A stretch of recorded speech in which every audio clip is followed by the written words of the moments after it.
Welcome back to the EOS Phoenix channel. It's an awesome Sunday, guys. I want to thank you guys for tuning in. Today is Sunday, December 23rd. Hard to believe that, we're in fact here closing on 2018. And my, oh my, what a year it's been. Filling in for Crypto Feez, although he may join maybe in a little bit later or host his own show a little bit later, because I know he gets on usually 9:30 my time. It's 8:30 here in Phoenix. So love to start the show out by just having everybody do their shout out. Where's everybody from? And what have you guys heard in terms of news today? I got a slew of news to share with you guys today, both on the macro side of cryptos and economics, as well as just within the EOSIO ecosystem. So I'll be going over some of those with you guys. So I'll give a few more minutes for people to join in, and then we'll kind of run through the storylines for today.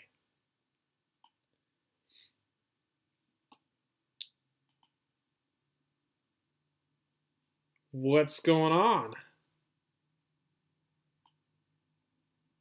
Costa Crypto. Where are you from, Costa Crypto? What's going on, Dan?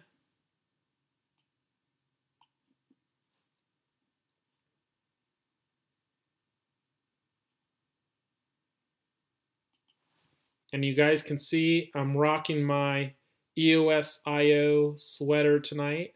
It is kind of chilly here in Phoenix, but I thought I'd also just rock it just like the EOS New York guys. They're rocking their EOS New York sweater, so I thought I'd rock my EOSIO sweater today that I got from the hackathon. What's going on, Resi? Double jizzle. And Dan says he's having a relaxing evening. Thankful for the live content. Of course, we always got to have content, especially on a Sunday. And hopefully also we can get Crypto Feez on. So with that said, I want to thank you guys for tuning in. Hopefully we're not buffering too bad. But I did want to go over kind of some storylines for today, both in EOS and just outside. Some of the things you guys might want to be aware of. Some of them exciting. I guess most of them are exciting for EOSIO. Some of them are a little bit concerning for the macro, aspects to our economy. So I'll go over some of those today, and then you guys can just let me know what your thoughts are. So in terms of the macro news we have today, we have actually two big stories out I'm going to go over with you guys. One of them being the 2018 Token Taxonomy Act of 2018. I said 2018 twice. I don't know if you guys heard about that, but this story actually came out, I think, on Thursday or Friday of this past week. And it's a story basically that they're saying the United States government, some folks in the Congress there are looking to propose a bill that provides what I would characterize as more friendly provisions towards crypto holdings, whether you're holding them from a classical sense of how we hold them now in terms of their uses, or if we're doing crypto-to-crypto trades.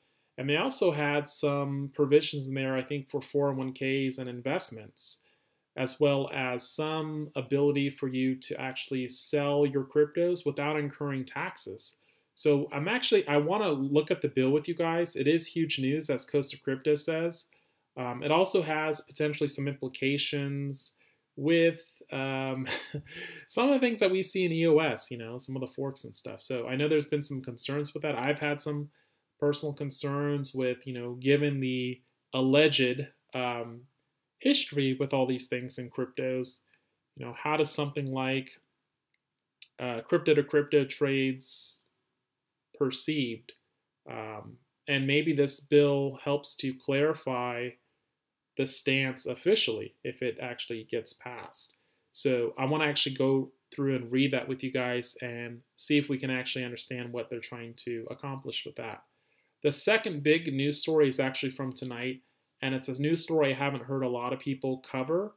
in the crypto space, partially because it's the 23rd, and I think a lot of people are just already asleep, relaxing, or partying. But this story actually was a little bit strange in a sense of the timing, but this came out of Reuters, and the news story is the top Trump official calls on bankers, the top bankers, to convene the Plunge protection team. And so the gist of it is, and we'll go over that story as well, Steve Mnuchin called some of the top bankers in the United States and checked and verified there was adequate liquidity for, I guess, loans and the need and demand for money for tomorrow when everything opens. So he sent out this story that says, yep, we're all good, which is curiously a little just weird, I think, given that it's the 23rd. And I would think most of things from a business perspective slow down during this time of the year. So I'd love to hear your guys' thoughts on that. We'll go over that story. And then want to finish up with the EOSIO ecosystem. So we have some discussions on dApp talk in general. We have a lot of huge news on EOS projects being unveiled that you guys may have not heard of. We had the recent EOS VC announcement from Galaxy on funding into Good Money, a project there. So we're going to go ahead and talk about that. And then we had some updates on Chintai, which I'm excited about. I don't know about you guys, but they have a whole roadmap they shared on how they plan to integrate the Rex and how they plan to, continue to integrate and evolve their own solutions to lending EOS in terms of resources. And then NS James, who you guys might know from Scatter, also released some news on his vision for the future of Scatter. So we're going to take a look at what he had to say about that. And then we're going to try to finish up with EOS Governance, a story or an article written by EOS New York guys. And then lastly would be the ledger support update from Cypherglass. So 2 articles from BPs, which I think are noteworthy.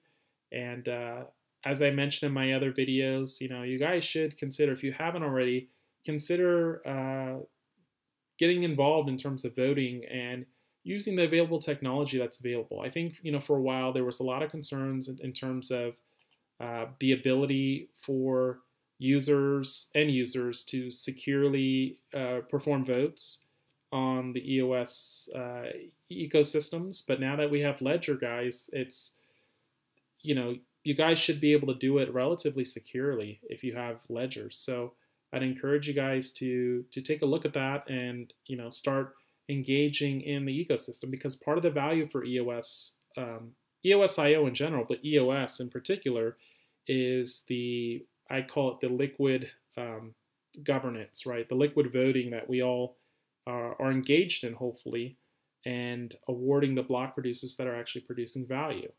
So I'd love to hear what you guys have to say about that as well. But with that said, I'm going to actually set up the view here for some of the stories I just mentioned. And while I'm doing that, if you guys have questions, feel free to, ask away. It is kind of a quiet, Sunday, isn't it? See, just getting this set up. Okay, very good. I did also want to probably play Crypto Feez shows, but I didn't ask him ahead of time, and I think he'd probably be cool with it, but I just wasn't sure. But we'll probably rock one of his songs because it's a Sunday, and I huge Crypto Feez fan. In fact, we were talking about we had these. Actually, we still have a plan, I think, to market his songs and get his songs involved in some of these projects. I know the Blancos project is ongoing, and it is a gang-themed project. So shout out to the gang who's out there, the crypto type as well, EOS Apologist, Cypherglass, pretty much everybody. Dapps Stars, EOS Enrique Dapps Stars, who's doing an awesome job promoting and just he's like Johnny on the spot with all the articles. If you guys are interested in finding a source for EOS news and videos and content, I highly recommend you guys actually get access to his channel on Telegram. I don't have it in front of me, but it's worth actually adding to your list. And I'm sure there's someone in the Telegram, if you don't have it, who can share that with you. So without further ado, what I got up, guys, in the screen here is a link to Scribed, and this is actually the official, I guess, proposal from Congress, 2 members, I understand, who've put this forth. Mr. Davidson, I believe, which is mentioned here. But, you know, the proposal goes over, let's see if I can blow this up.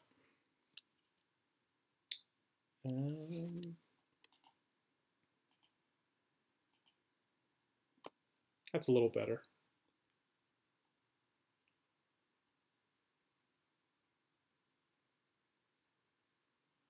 So it starts off by saying to amend the Securities Act of 1933 and the Securities Exchange Act of 1934, and here's the key term, guys, to exclude digital tokens from the definition of a security, to direct the Securities and Exchange Commission to enact certain regulatory changes regarding digital units secured through public key cryptography to adjust taxation of virtual currencies held in individual retirement accounts, to create a tax exemption for exchanges of one virtual currency for another, to create a de minimis exemption from taxation for gains realized from the sale or exchange of virtual currency for other than cash and for other purposes.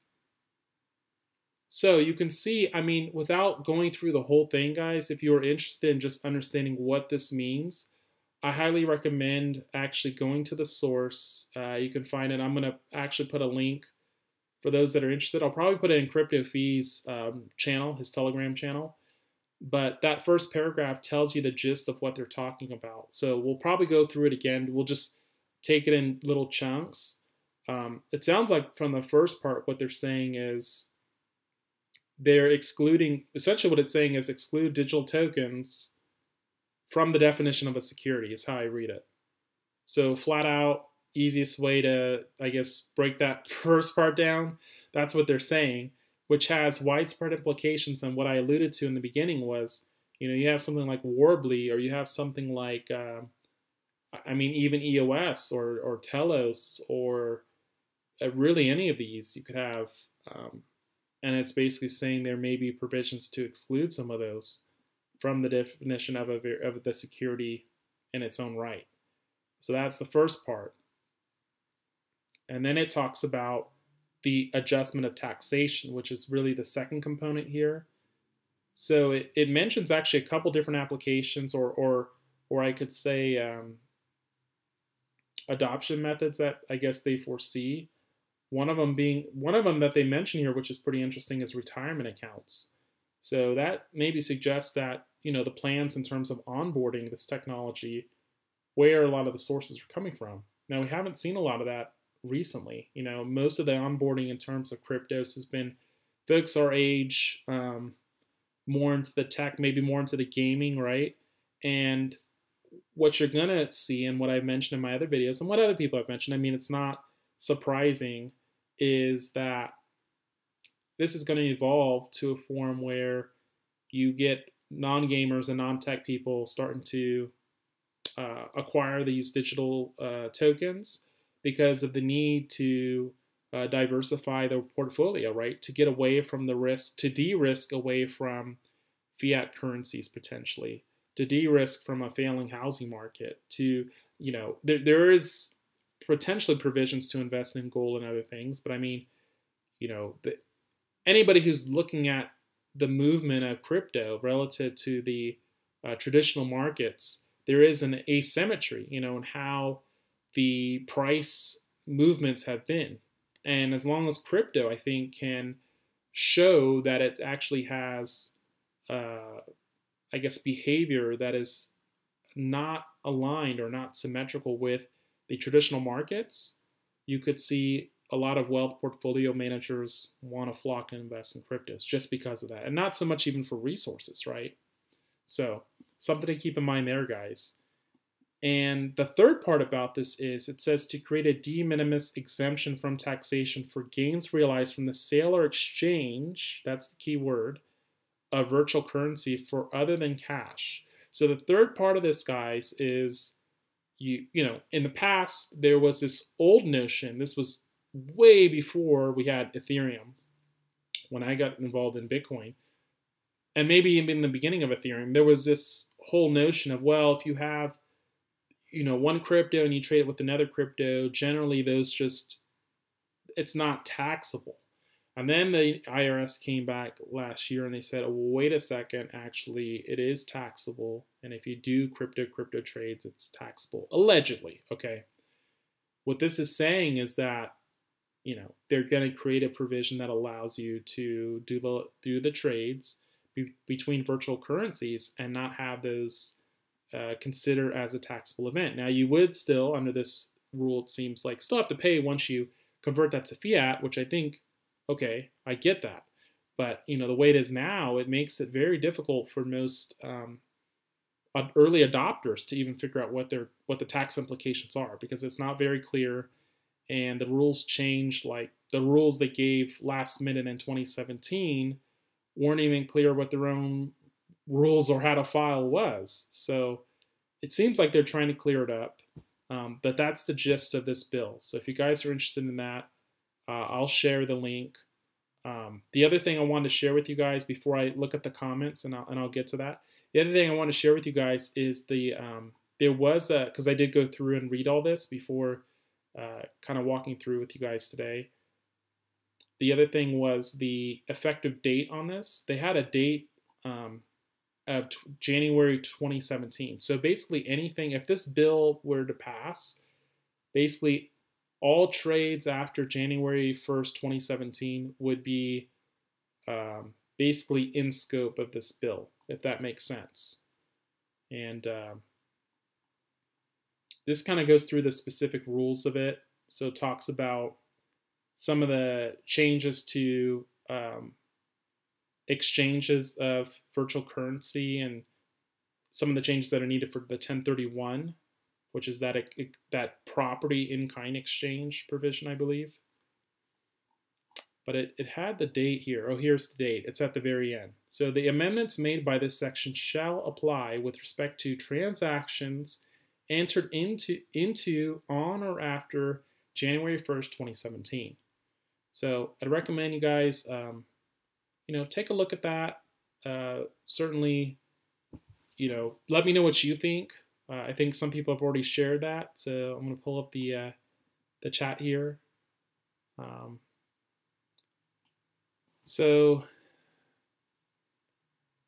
Let's see. I got to go up a little bit because there's a couple comments here. So Coaster Crypto says, imagine if you had to pay tax every time you bought an item from Mythical Games. Sounds like someone is coming to their senses. I'd agree with you. I mean, when you think about the number of transactions the number of transactions in any application, other than say a legacy, slow, like physical purchase that you may just do one. If you're interacting with an actual game, like you're saying, you have thousands of these transactions. That could get really difficult for both the user and the IRS, I think, to figure out like what's going on. It might just make it easier for them, and they actually might make more money if they do it in this manner. If they just say, all the crypto to crypto stuff is not kosher, but I mean it's permitted, and at the end when you cash out, then that's when you pay.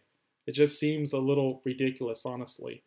And again, there was this idea that in the early days, it wasn't even so much taxable, and then they basically made it so that they weren't clarifying, or they wanted to make it ambiguous or gray. And so here's the situation we're in now. The other thing is, the U.S. Stands to lose a lot of talent, in my opinion, a lot of talent and a lot of opportunity if they don't enact something soon, because a lot of other countries are starting to make a move. And so if the U.S. is slower to make moves on this stuff, the technology will just go somewhere else. So that's the other thing about this. Dan says, I thought there was only a tax implication if you take out fiat. Again, this is all allegedly stuff. This is all alleged. We had this inside joke in the Gang channel, which is Crypto Feez channel, that everything's allegedly, because all this stuff is not clearly defined. And the IRS, the rules, I would just say talk to your tax advisor. Obviously, I'm not a tax advisor. I'm not a financial advisor.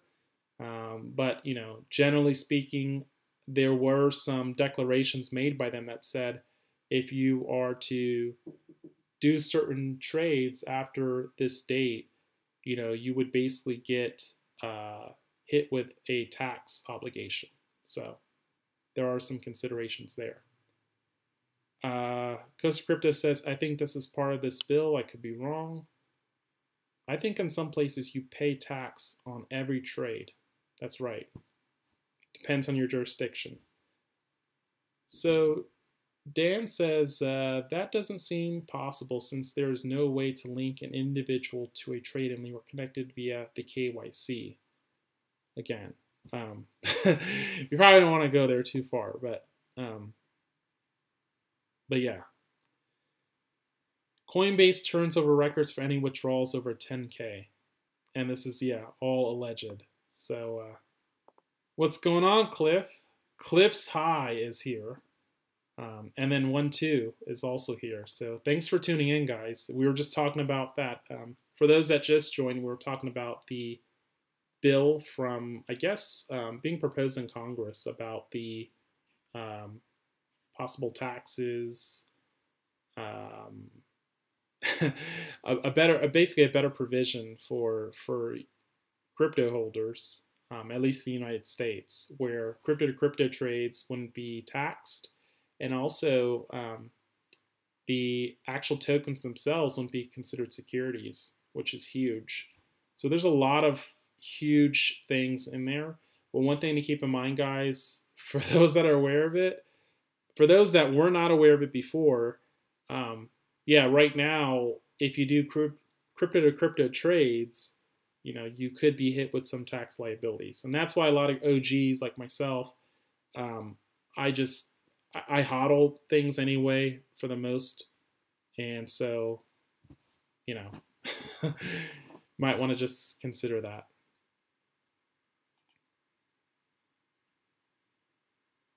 I'm not sure why it says that. It says this message is held for review. I'm going to show that. Yeah, Costa Crypto, thank you for sharing that link. So that's the story on the tax Congress. I don't know. What do you guys think? I think that's a huge development. I think it's not actually getting a lot of recognition right now. I think it did come out on Friday, so maybe that's why.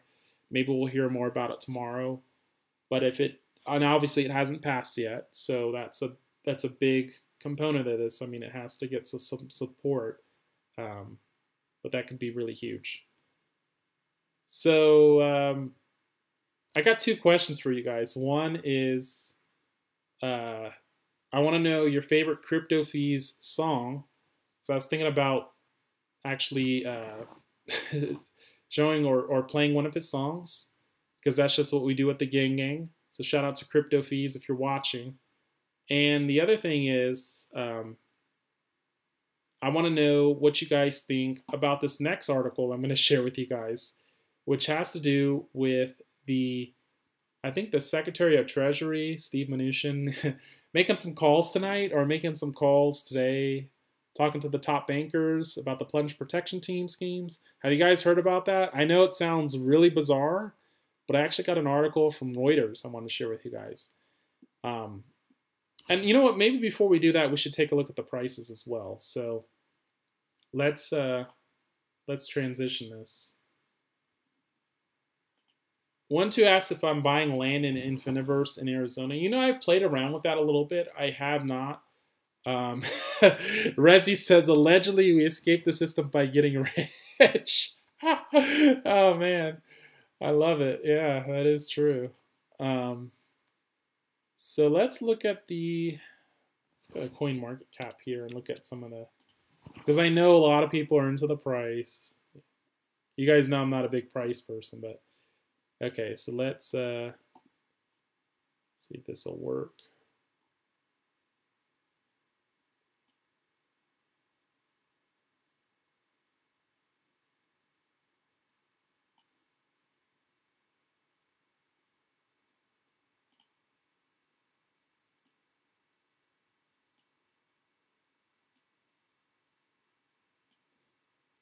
All right, so what do we got here? We got Bitcoin at 40, a little bit over 4,200 now, up 5%. It's actually made a pretty big move. If you consider, you know, where it's been hovering, again, not a huge price fan, guys, but I know a lot of people care about price. But, you know, if you look at the prices now, I mean, Bitcoin has made a huge move. It's up about maybe $500 from that range it's traded in over even the past like 2 or 3 days. I mean, if you look at the low, it's traded at around, I think, like 3,800, maybe even a little bit less. And if you look at the price now, you know, it's gone up actually quite a bit. Ripple, I don't like to talk about Ripple. Ethereum has actually made a huge rise here. It's up about 18% at $150. I think the main news here, guys, and I know this is a EOS themed channel, the main thing with Ethereum that is actually noteworthy is that they did release a testnet for Raiden, the Raiden network, which is actually a pretty interesting project. So it allows for channels to be set up, kind of like the Lightning Network. And so this is their, you know, this is one of their solutions, arguably, that they're going to be using to allow more transactions on their network. Supposedly something like 1 million transactions per second. We'll see how that works. The one thing it doesn't do, or the one thing I am curious about, I'm not sure if it does or doesn't do, because I haven't actually played with it or don't know too much about it, to be frank with you guys, is I'm wondering if it does, like, if it sends tokens or value, or how does it interact with smart contracts? Because I think, you know, my initial understanding is the Raiden network is for like sending a token from one person to another through these payment channels, but it's a payment channel. It's not so much like it's not a way to scale your smart contracts so that they can handle more transactions per second. But I'd love to hear what you guys have to say about that as well. And I will look at the comments after we're done, kind of going over these in just general. So that's the story with Ethereum. Again, up pretty nice today. Bitcoin Cash, it's actually had a pretty big rise as well, up 6%. The crypto OGs like myself, I mean, I still hold some Bitcoin, you know. Bitcoin is an OG, so we hold a little bit of that. Obviously, this isn't investment advice. This is all alleged, right? I allegedly hold it. EOS had a very solid move today at $3. Overall, in terms of the crypto space, I'm not sure we're actually done going down. I know, you know, you had folks like Joseph Lubin make claim that we were at the bottom. I'm not sure if that's actually true. I think we may actually go down more, not so much because of the technology lacking, but mainly if this financial system starts becoming more deflationary and they're taking money quite rapidly out of the market, it could put some pressure on the crypto space. We'll have to see what happens. The opposite could happen as well. Maybe people flood into crypto markets. It's going to be very interesting. It's going to be a very interesting 2019, and certainly a very interesting Q1 2019, because I think this is when all the fireworks starts. We got Stellar up a solid 7%. I'm not a huge Stellar guy. Litecoin, everything pretty much in the green. So good day for anybody holding cryptos in general. So that's the price action, guys. And let's see what we got here.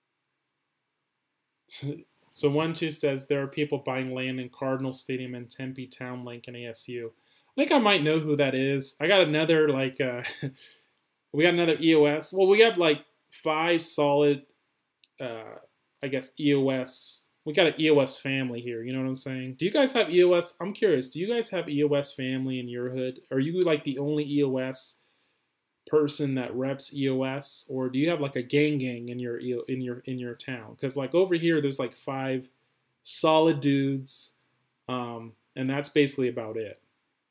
So I'm one of the, like, I guess I'm one of the EOS OGs in Phoenix. Probably like the largest holder in Phoenix, I would argue. So, but yeah, it's interesting that I guess people are buying that the stadium there in Tempe Town Lake. I haven't really messed with it. Dan says no one is really sure where this volume buying is coming from, at least according to Crypto Twitter. Coaster Crypto says Mount Everest, if they can get the locating issue with height solved, love Infiniverse. I think it's an awesome project. I don't know, exactly where it's going to go, but I love just having the ability to have a platform like EOS and interact with things. I mean, even just the voting and the basic applications I've used, I've been blown away. It's really the first time that we've seen a platform able to do that. I mean, I've been around since 2015, 2016 in the Ethereum space, and I've been involved in cryptocurrency since 2013. And this is really, I think, the first time we've had that true Netscape moment. So it's just interesting to see. We have like a fluid blockchain application platform, and like I said, it's that Netscape moment. So it's just, even though whatever the price does, I don't really care, because it's like the technology, and we're seeing the number of users come online. We're seeing all the apps. We're seeing the momentum. So it's pretty exciting to see. Unfortunately, we haven't seen the momentum locally, so we haven't really been able to scale the community here. I'm not saying just scale in terms of build, just scaling in terms of awareness. It hasn't really hit here yet, but again, Phoenix is probably a little bit of a sleepy town. So, Rezi says, did they name it after Mortal Kombat Raiden? Maybe. You know what they said when they released it this morning is they said something about it being like double red eyes or something. Did you guys see that? Like in the Twitter or something? Like, this is double red eyes or something. It was really weird. I don't know if that's a throwback to Mortal Kombat. I mean, let me know, guys, what you think. I don't really know about that history there. I mean, I was a huge Mortal Kombat player, NBA Jam player, but yeah, I didn't really get into the whole double red eyes, whatever that is. Coaster Crypto says he sees another dip for sure, but it depends on the powers that be. I'd agree with you on that. Definitely don't know what the future holds, but it is interesting. Just the fact that they, the Plunge protection team, and there was this convening of minds today to get organized for tomorrow. That just sounds really suspicious. Also, given the fact that it's like the holidays, it's weird. But that's why we're happy. I think that's why it's dope that we have technologies like EOS. We have technologies like Bitcoin, even though probably some people in here don't like Bitcoin. We have these alternatives, and we can exit, or we can vote with our funds, and we can remove our ties to the system, right? Whether other people want to join us is their choice. But I mean, people like me, I don't value my money in fiat. I value my money in resources on these platforms. So it is nice to see EOS coming through. Rezi says, convenient amnesia. I suggest you get a doctor. I know the procedure. Oh, man. Costa Crypto says, I lived in Costa. I know like 3 or 4 guys in my little town who are pretty involved in EOS. That is dope. Actually, you know, Costa Rica has been one of those places that's like been on the map for, I think, a lot of crypto guys.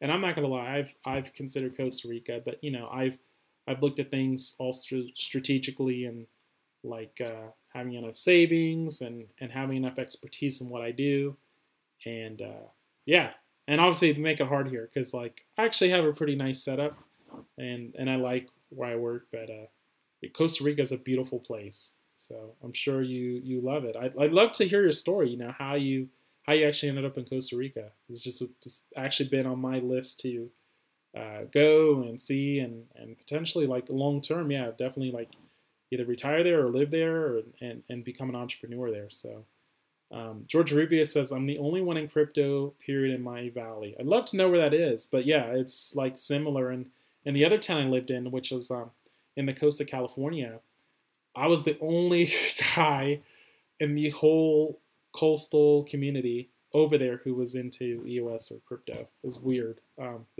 So El Visionario says, EOS is too complicated for the average Joe. We are way early. And you know what? I'd agree with you. That is like one of the comments of the day, I think. So shout out to you. And if you guys have checked out my previous video, like the video I made last week on this whole topic, you know, we talked about how one of the thoughts I had for the Block One wallet, one of the things I think they might be doing, and this is all alleged, guys, because I don't know any of the information, but if I was a betting man, you know, what I would say is, and we all obviously are betting guys and gals because we're in EOS, but if I was a betting guy, what I would say is, you know, I think Block One may actually provide those tools, and within their wallet itself, they'll provide services that basically abstract the difficulty in using something like EOS. So instead of the user having to manage all the resources, I envision the Block One wallet almost being like everything that you've seen in other wallets, plus a hidden task manager that manages all the resources of CPU and net, everything that is needed, and does it autonomously where the user doesn't have to think about all these details, right? Just like on the computer right now. Am I thinking about how I'm managing the memory with all the applications I have open? I'm not. It's all abstracted, and all I'm focused on right now is delivering content to you guys. I have a feeling that the Block One wallet's going to do the exact same thing, and maybe even more. So that's going to be really cool to see, because it's going to remove that highest, I think, barrier to the technology of all crypto, not just EOS. You know, let's look at Ethereum. Let's look at Bitcoin. They all have those issues. And so I think that Block One wallet may, in fact, be that, not the Netscape mode, but it may be that next evolution, or it may be the, you know, maybe this version that we have now is like the the AOL, and maybe the B1 wallet, you know, is that real Netscape moment where it totally changes the framework of how people interact with this technology. Costa Crypto says, hi, you have to do it. I will be doing it, my friend. And it does, you know, even here I do the same thing as you said there, like just being around different people, you know. Today, and if you watch my videos, I'm all about that. Today I did a hike, and I was actually contemplating doing a live feed off like the hiking mountains we do here. We're actually even setting up, like, I think it's like the second week of January, we're going to be doing like a community hike of everybody in EOS within Phoenix, which is only like 5 people. But it's all good. So I invited everybody out here. We have a meetup group, and we do meetups. In fact, we're going to be meeting with Jessica from EOS Dublin. So shout out to Jessica if you're watching, next week. But yeah, it's pretty cool. 1-2 says, Dan Larimer, Dad, Stan Larimer had a heart attack about 2 months ago, and he's recovering now. Yes, prayers and thoughts to the Larimer family and Stan on his speedy recovery. I heard he's actually doing pretty well.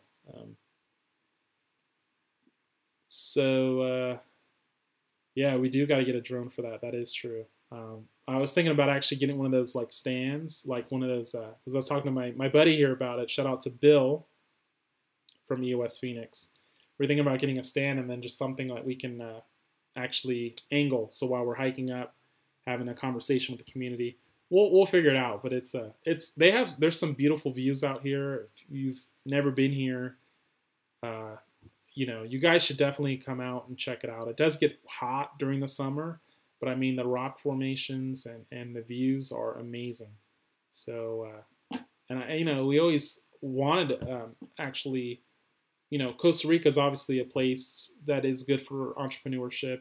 I think Phoenix has some advantages as well. There's obviously there's a lot of land, there's a lot of young talent here, and it's starting to become more crypto friendly.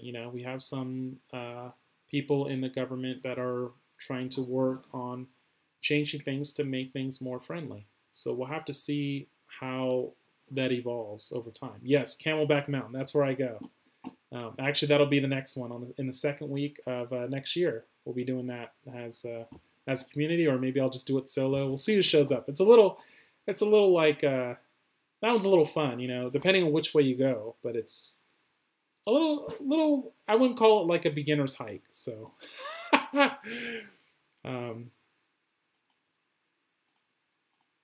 so with that said, let's go to our next story here.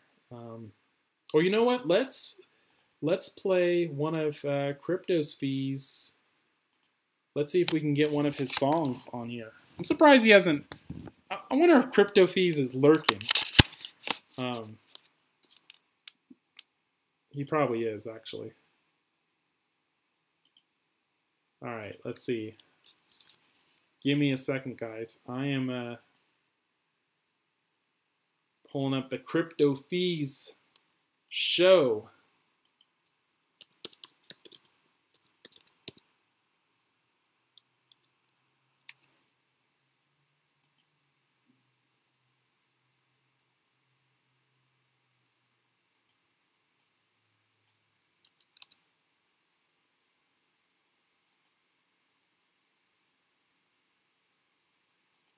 So is everybody ready to, I guess, relax? What is everybody's plans for tomorrow? I got off tomorrow, so that's pretty nice.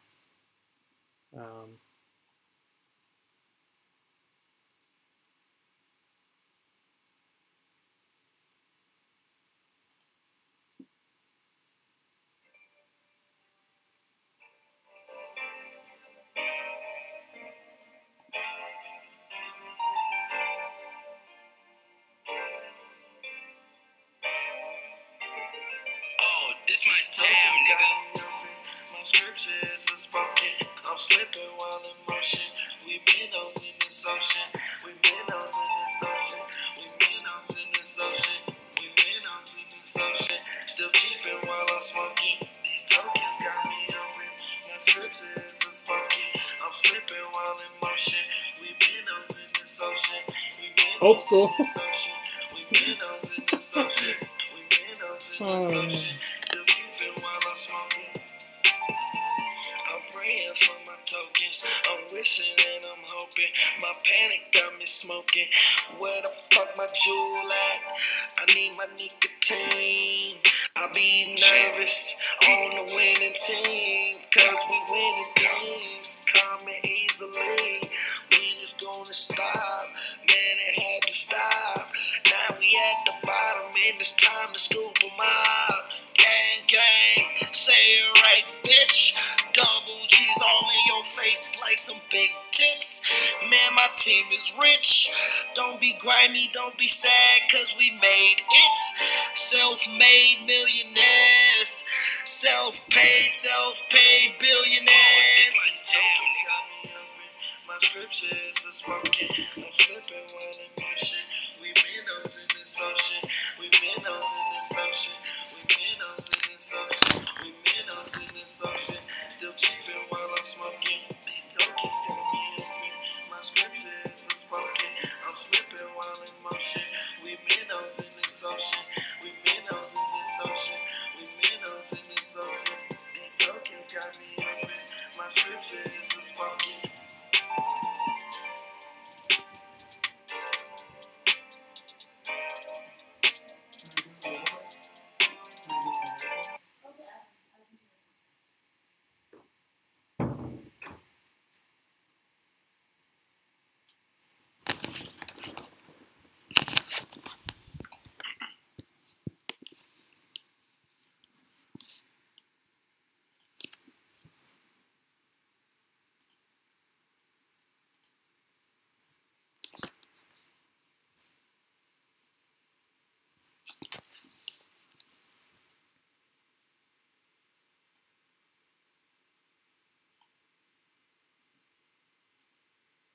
All right.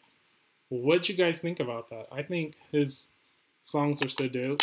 So shout out to Crypto Feez for that song. I recommend you guys actually check him out. So you can find his content at Crypto Feez. Just type it in, crypto, and then Feez, Feezz. I'll find it and I'll link it in the chat, or one of the guys here will link it, because I know we have Rezi in the chat room as well. So, but I think it's such a dope song. So shout out to Feez for that. So with that said, let's go to our next article, guys. This is going to be on the, let's see.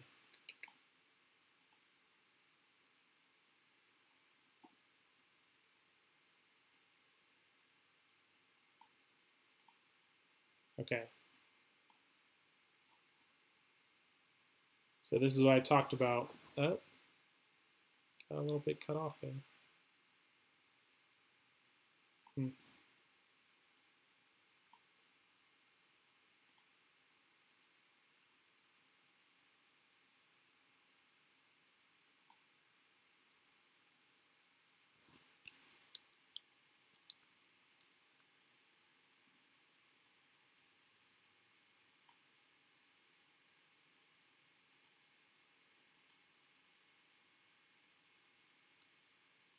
Well, I'll read it to you guys. How about that? Oh, there we go. That's a little better. So it says, Treasury Secretary Steve Mnuchin startles Wall Street with unusual calls to top bank CEOs. Treasury Secretary Steve Mnuchin startled financial analysts, bankers, and economists Sunday by issuing an unusual statement declaring that the nation's 6 largest banks had ample credit to extend to American businesses and households. Mnuchin made the statement on Twitter after calling the leaders of the 6 banks, seeking to address an issue that had attracted little concern ahead of the Treasury Secretary's tweet. The statement came hours before Asian markets were set to open and after a sharp sell-off that made last week the worst for U.S. markets in a decade.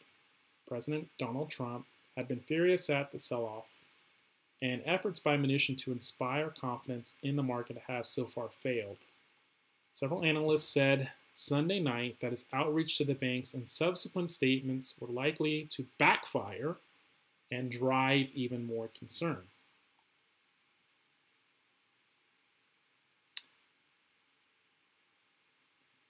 Panic feeds panic, and this looks like panic in the administration, said Diane Swong, chief economist at Grant Thornton, suggesting you might know something that no one else is worried about creates more unease. There are many different components in the economy and financial markets, and they don't always move in tandem. For example, a sliding market does not necessarily mean there are problems in the banking system. And there can be problems in the banking system that aren't reflected in the stock market's performance. In Mnuchin's statement, which was posted while he was vacationing in Mexico for the holidays, the Treasury chief said that the chief executives told him that they had, quote, ample liquidity available for lending to consumer, business markets, and other market operations, according to the Treasury statement. Mnuchin said. The CEOs added that they had not experienced any clearance or margin issues and that the markets continued to function properly. The banks did not independently verify Mnuchin's characterization of the discussion. The message came after the worst week in the stock market in a decade, with many sectors down 20% from their peak. The market decline has raised concerns about whether the economy is slowing faster than widely appreciated. And Trump has put enormous pressure on Mnuchin to try to stop the slide, people briefed on the discussion said, speaking on the condition of anonymity and allegedly to the topic sensitivity. So it goes on talking about how Trump was angry, I think, at the Federal Reserve. He's putting more pressure on them. But the gist of it is they're in kind of a I think, a tough position at this point. So we'll just have to see, I think, how that evolves. I don't know. What do you guys think about that? The struggle is real. 1-2 says Peter Thiel, a Block 1 early advisor, is an advisor for Donald Trump in the White House. Yeah, allegedly, you guys, allegedly. So, yeah, we'll see what's happening. Oh, the crypto types in the house. What's going on? I didn't even see you there. Well, guys, I'm gonna play a quick song because I gotta actually go run to feed my pet. But I'll be right back. Now, we already listened to Tokens Got Me Open. Let's play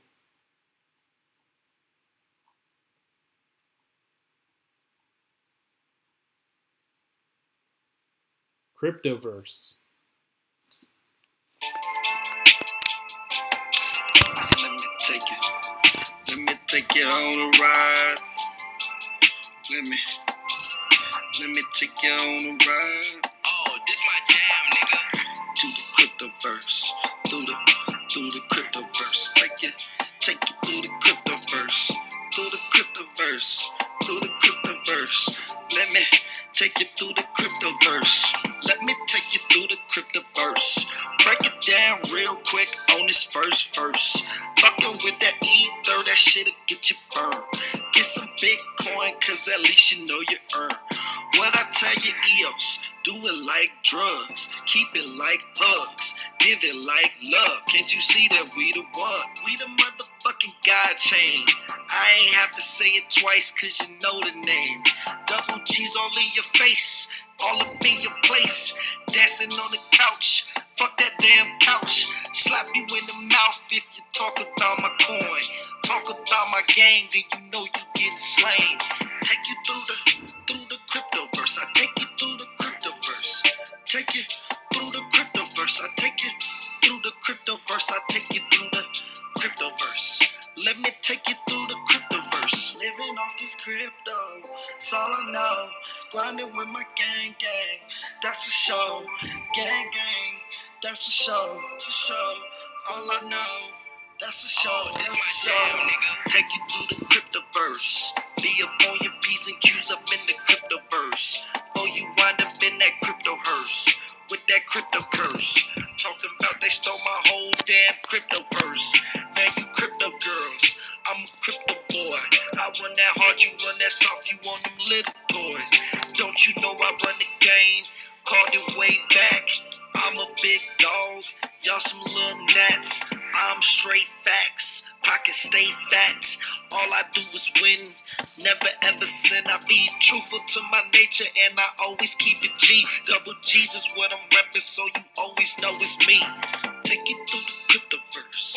Let me take you through the cryptoverse. Let me take you through the cryptoverse. I take you through the cryptoverse. Let me take you through the cryptoverse.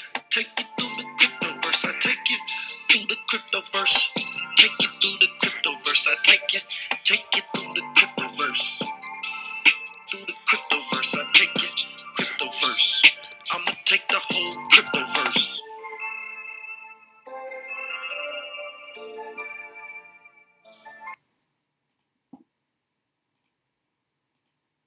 All right, that was Crypto Feez Cryptoverse. Shout out to the gang. Shout out to Crypto Feez. He's just putting out tracks left and right that are hot off the press. So if you guys haven't listened to that, I'd encourage you guys to. And like I said, our goal is to try to promote his music and try to actually get him hooked up with the Blancos guys who are making that game, the gang game. I thought it'd actually be a great partnership to have Crypto Feez, who's a talented, he actually does a lot of things, not just a musician, but of the many things he does, obviously he's very talented with his music. So imagine if we can get Crypto Feez in the game, have a character. That would be so dope to have for the gang. So just wanted to share that with you guys, and I hope you guys enjoyed it. So Maxfield says that couch, yeah.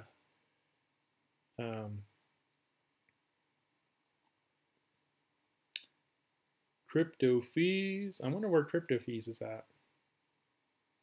All right. So the next story, guys. So we talked about the macro stuff. Let's get into the EOS stuff next. So let me get these up for you guys.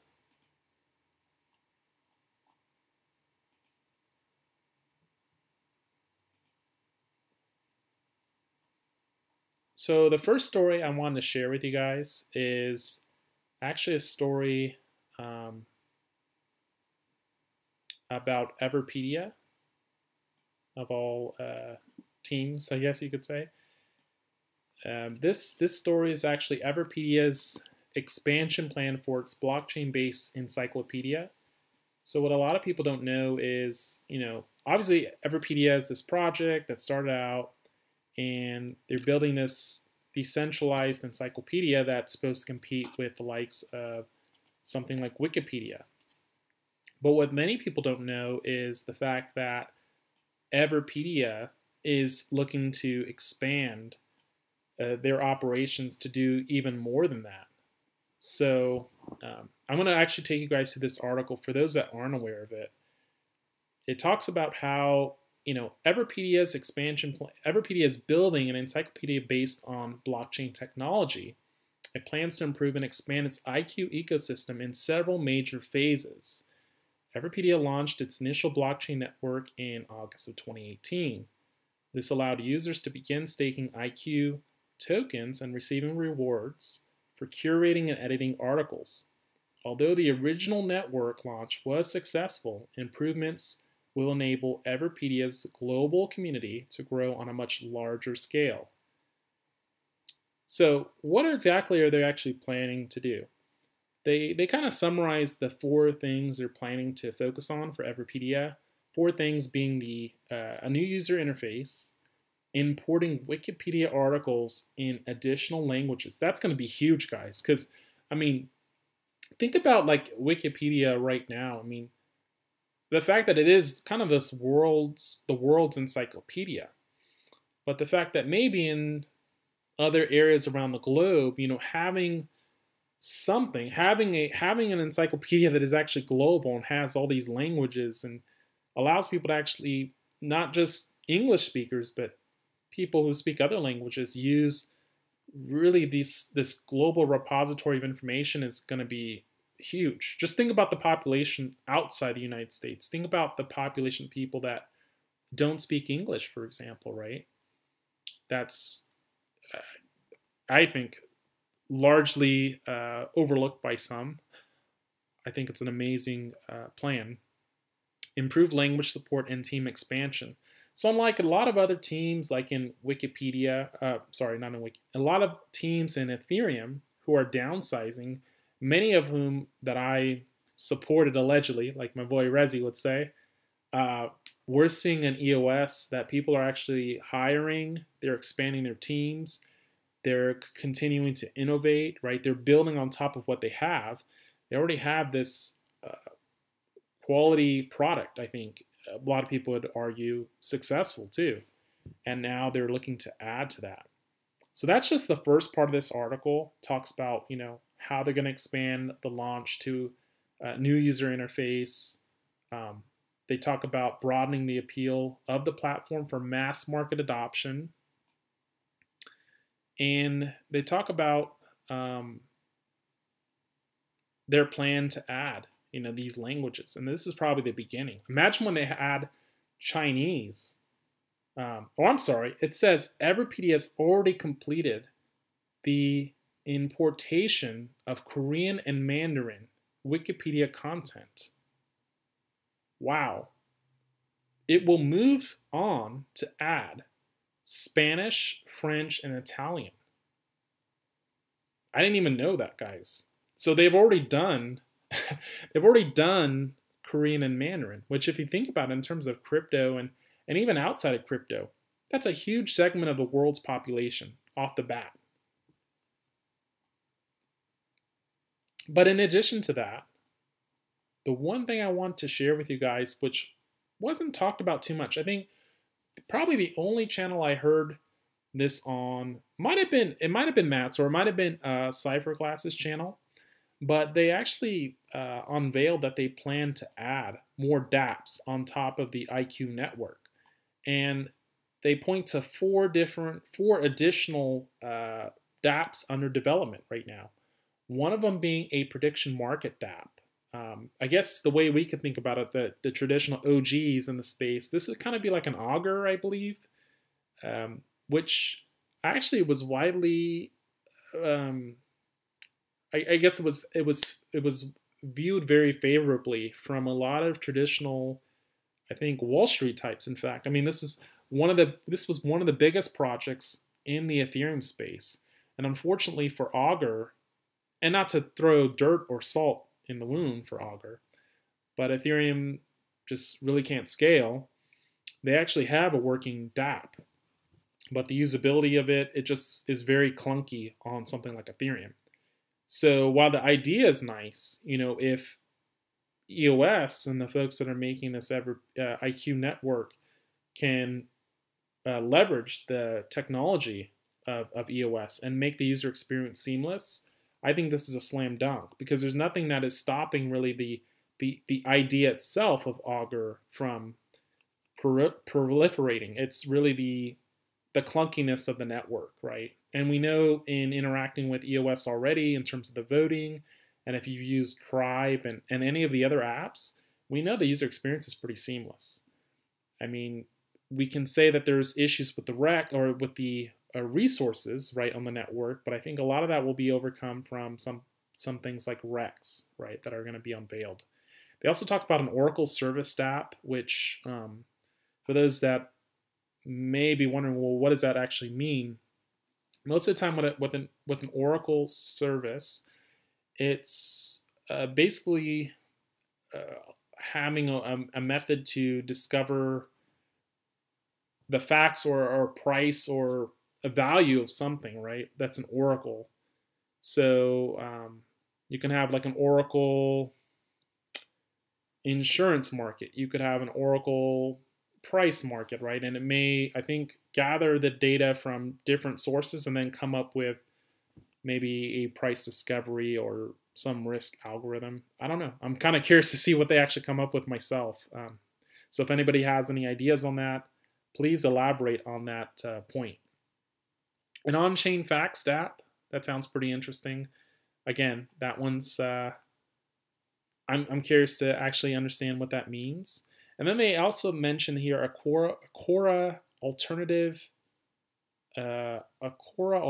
using dApp technology, which again, that one's pretty interesting because, a lot of people use these applications like Yahoo Answers or Quora today, and they don't really receive any compensation for it. I mean, besides having a badge or points, there's no real incentive for them to offer their knowledge.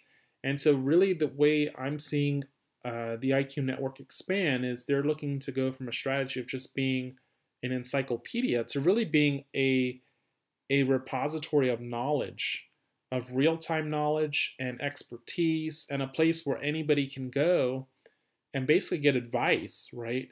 If you think about it, I mean, the whole world is built on guilds and people with skills. In fact, each of you who are watching this video today probably have some kind of a superpower or are trained to do something. I don't know. You guys can share what skills you have. My particular skill, for those that are kind of interested, my particular skill is actually power systems. That's what I do. I build power systems, distribution systems.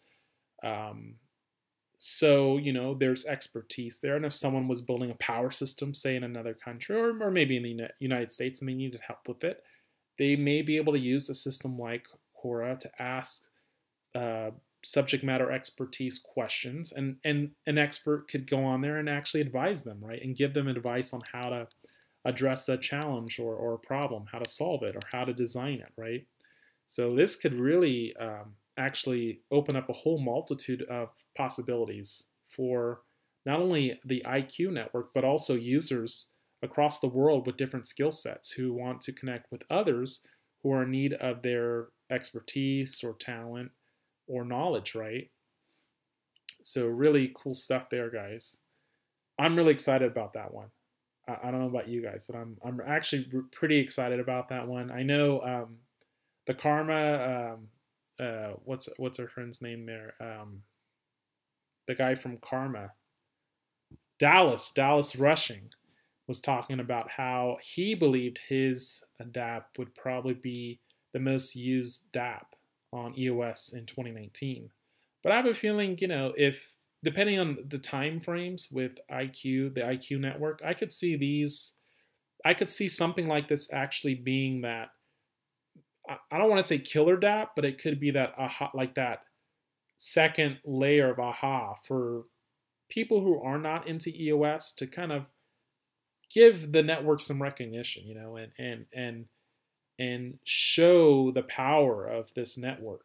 So kudos to the IQ network guys if they're able to pull this off, and moreover if they're able to have a compressed time frame in which they actually deploy this and allow users to use it. I mean, that would be huge, because it's something that we can use like right now. It's one of the neat things about EOS is that there's, in my opinion, there's so much there's so much talent around. It's incredible. Like when you look around and you see all the talent of the people involved here. But this network, this IQ network, can really start to take advantage of that. Because I've seen like doctors involved in EOS. Obviously, there's engineers, not just computer engineers. You have electrical engineers, you have civil engineers, you have all kinds of people. You have lawyers, right? You have business people. So you basically have like a good slice of the network, right? A good slice of the population with different skills. And then you can just sort of like use all these skills to develop your own society if you wanted to, right? You got a power guy, you have a civil guy, you have, you can make buildings, you can make an infrastructure. I mean, the sky's the limit. And in fact, I always like tease Dan about that. Not tease Dan, but I always thought like, I wonder if like Blockland would ever consider doing something like that, where they just like build their own city or something and just pilot it, it'd be pretty amazing to see like what a breakaway society or what a civilization could do. This is kind of woo-woo, but like imagine if like you had all these people with these different superpowers and they all just took a year or 2 years to build basically a new city from the ground up. I mean, I wonder what the product would be with that. That's all they were focused on, just building. That would be amazing. Costa Crypto says, I make tacos go away. Sometimes I do videos and stuff too, but that's impressive. Yeah, I mean, the community is impressive. He said, I'm in too. I don't know. I mean, I'm amazed, honestly. Like, and then even in the local community here, that like the people that we have in the local community, like the handful of people, a lot of them are like so talented and like computer skills, and then I'm like the goofy one here, without as much computer skills, because that's not something like we do. I guess like that's not something they trained us to do like on a daily basis. Like we can do coding, but it's not something like I do every day. So like I have to kind of exercise my mind to think like a coder, because what I do is totally different. It's more like automation and critical infrastructure. But with EOS, sometimes I wonder, like, wow, I wish I would have done like computer science, instead of double E. So Costa Crypto says, when the market dumps, time to build. Excited for them. I like Keter. I'd love to see these guys win. Yeah, it's just like, wow. I don't know. I'm blown away by that. So I'd love to hear what you guys think about that. I think they're I don't know. I think that may be actually, guys, I don't want to say I think it may be the killer dApp, but I'm just thinking it could like really do some interesting things. So yeah, let's go to the next article. So that was the Everpedia discussion. Now we want to get into another news story that came out. I believe this was last week, but for those that don't know, we had the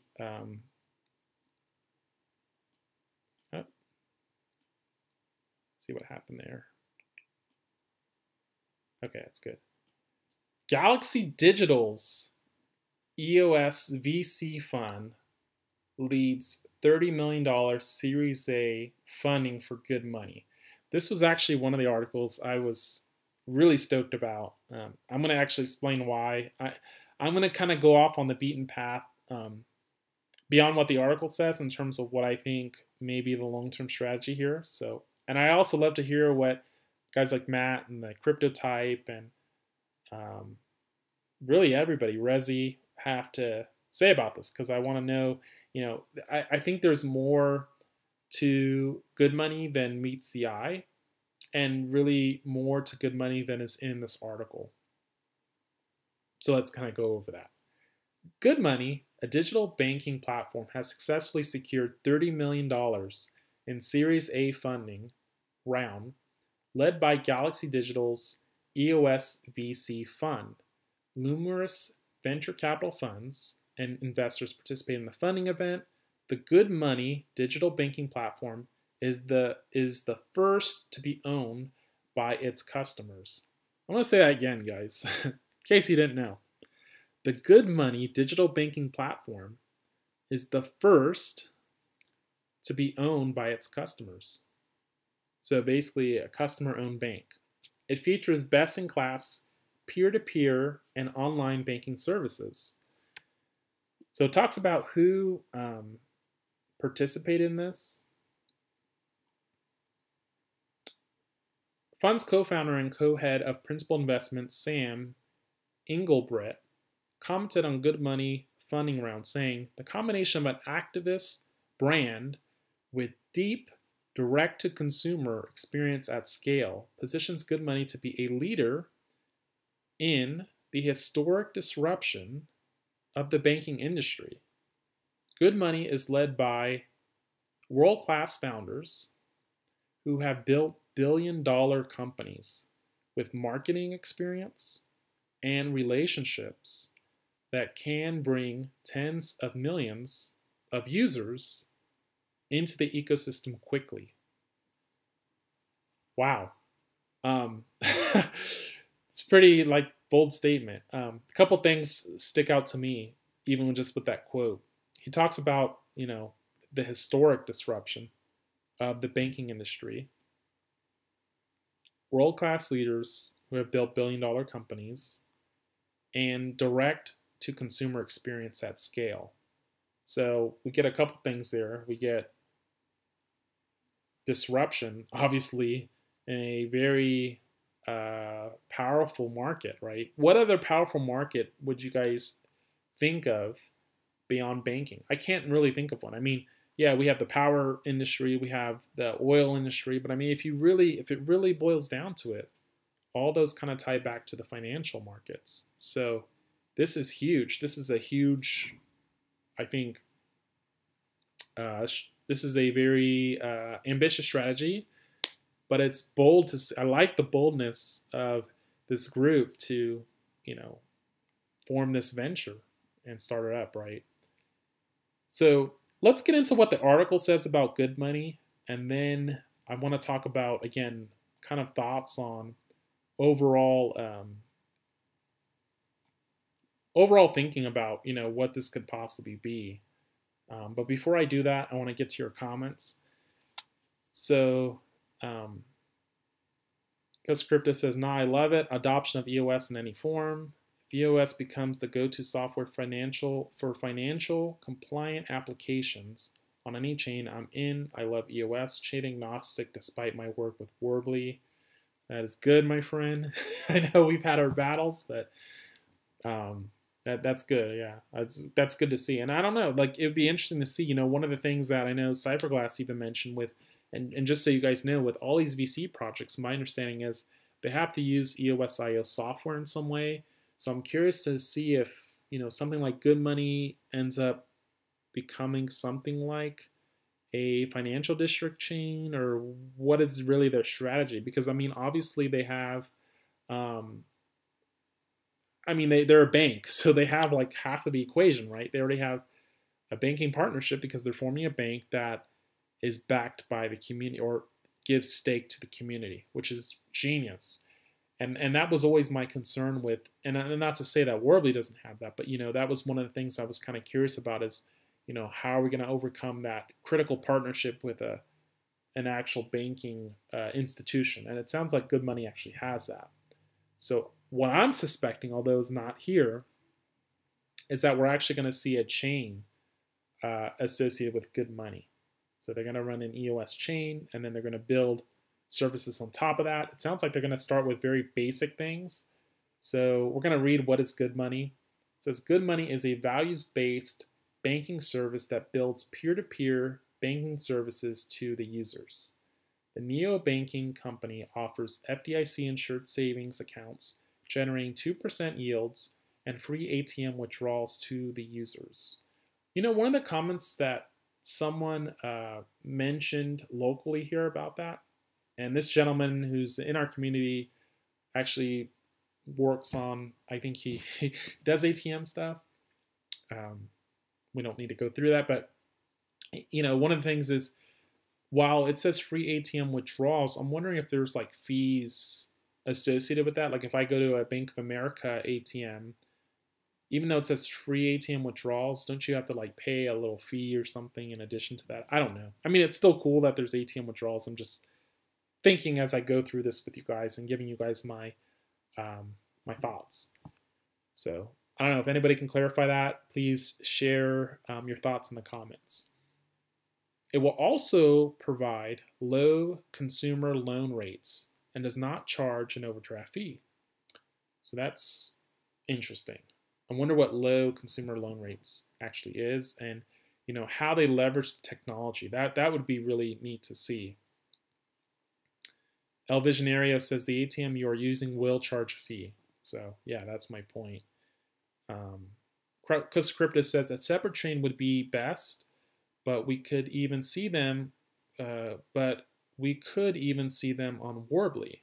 Either way, I think it's awesome. I agree with you. Yeah, we could actually see that as well. That would be huge. That would be like our buddy Fuzzy's the Voltron coming together, right? And you have all these groups and projects kind of coming together, either on different chains and having synergies there, maybe with IBC, or maybe you have them on the same chain. And it's all, there's no, I think, one right answer. I think you could do it different ways. But the crypto type actually brings up a good point as well. And it talks about, the need for an on-ramp. And so I think that's where I was getting to. So the crypto type, we're thinking along the same lines here, because, I was looking at this and it wasn't really, like, there's nothing here if you read the article that tells you that. This is all about, like, banking and accounts. But I had to think there's, like, a bigger strategy here. And my thought process is this will actually be the fiat to crypto. Read fiat to EOS on-ramp, whatever EOS chain there is. But I think this will be the actual way that people will be able to do that. Because there really isn't that now, and we need it like for real, as the crypto type said. He's like spot on that quote. So I'm in full agreement with him on that.